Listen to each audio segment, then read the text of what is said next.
Hi guys, um, this is Alvin. So, andito ako ngayon. Nagpapractice ako kung paano matuto mag-gitara. So,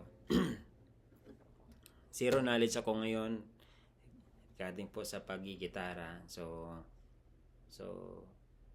nakaraan nakita ko to sa kwarto ng kasama ko sa katrabaho ko dito sa company namin. Ngayon nagtatrabaho ko dito sa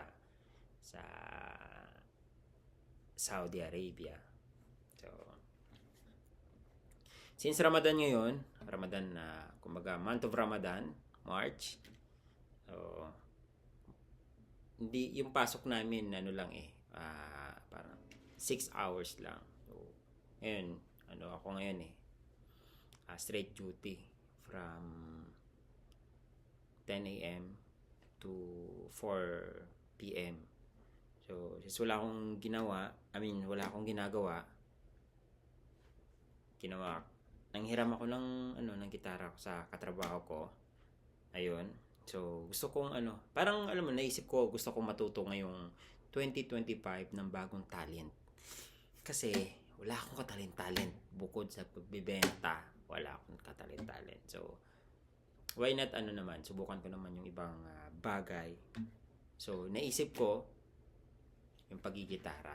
Kasi syempre nakaupo lang ako dito. Hindi naman ako pwede kumanta. Siguro sa yung susunod na yun. Yun. Kumbaga, zero knowledge po ako pagdating sa pagigitara. From zero to natuto. Yun yung goal ko ngayong 2025. Dito. Since hiram ko pa lang to, pag natuto na ako, baka sakaling makabili ako ng bagong gitara. So, sa itong journey na to,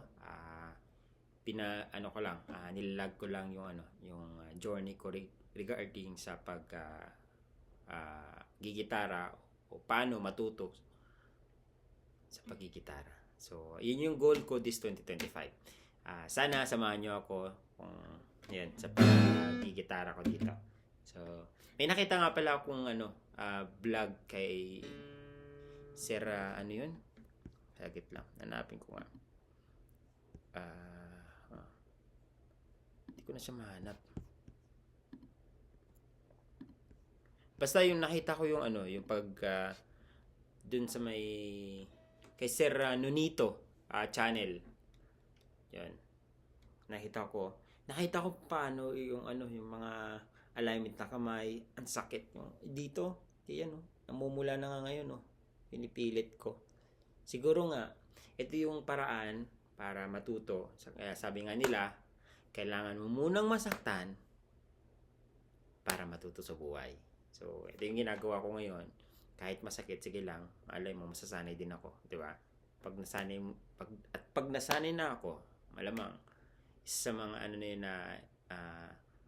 sinyalis na yun na natututo na ako kung yung mga basic sa pagigitara.